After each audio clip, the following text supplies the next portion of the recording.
మహిమ చెల్లిస్తున్నాం కదా. ఇదిగో నేను ఇక్కడ ఉన్న ప్రతి బిడ్డను నేను పేరు పేరు దర్శించాను. మీరు జ్ఞాపకం చేసి వేస్తే ఆనందిస్తున్నాను. ఇక్కడ 40 రోజులు ఉపవాస ప్రార్థన ఉంటున్న బిడ్డల కొరకు ప్రార్థన ఎంత నిమిత్తమై ప్రార్థిస్తున్నాను. వారు మీరు ఎరిగిన దేవుడు సహాయం దీవించండి కదా. ఇది ఉపవాస ప్రార్థనలో పాల్గొన్న ప్రతి బిడ్డను దీవించండి.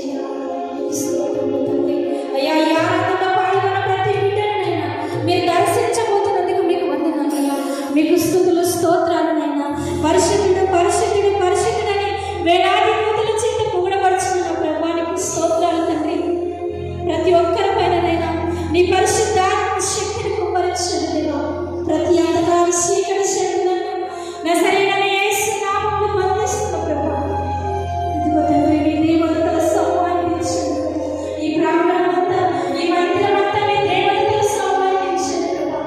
మందిరంలో అడిగిపెట్టిన వారికి నెమ్మది, ప్రాంగణంలో అడిగిపెట్టిన వారికి సంతోషం, సమాధానం, ఆరోగ్యం, ఆశీర్వాదం దయచేయండి ప్రభువా.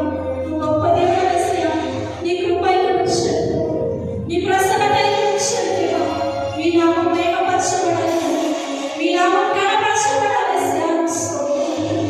మీరు దర్శించండి నా సర్వవంతుడైన మీ చేతికి సమర్పణ దేవానికి స్తోత్రాలు తండ్రి. ఇదిగో ప్రభువా, ఇక్కడ ఉన్న ప్రతి బిడ్డలను దర్శించండి. వారి బలహీనతలన్నిటిని నజరేయుడైన యేసు నామములో తొలగించండి ప్రభువా. బలము శక్తిని దయచేయండి, మంచి ఆరోగ్యాన్ని దయచేయండి ప్రభువానికి స్తోత్రాలైనా. ఇదిగో నా తండ్రి నీకు వందనాలు.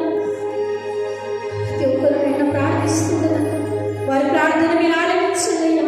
ఈ స్థలమందు చేయబడిన ప్రార్థన మీద నా కళ్ళ దృష్టి నిలుపుతానన్న తండ్రి మేము ప్రార్థిస్తున్నామయ్యా. మా ప్రార్థన మీరు ఆలకించండి. ఎక్కడ ఇద్దరు ముగ్గురు కూడి నా నామమున ఏకీభవిస్తారో వారి మధ్యలో నేను సెలవించాలయ్యా. మా మధ్యలో మీరు ఉన్నందుకు మీకు వందనాలయ్యా. మీకు స్తుతులు స్తోత్రములు తండ్రి. అడుగుడి మీకు ఏమైనా సెలవించోదేవా మేము అడుగుతున్నాం దేవా, సహాయం చేయండి. ఇదిగోనైనా నీ బిడ్డలు ప్రార్థిస్తున్నారు దేవా, వారి అక్కరాలను తీర్చండి, వారి అవసరతలు తీర్చండి ప్రభా. ఇంటి నిమిత్తమై నీ సన్నిధిలో మొరపెడుతున్నారు దేవా. ఆ మొరలు మీరు ఆలకించి ఒక్కరు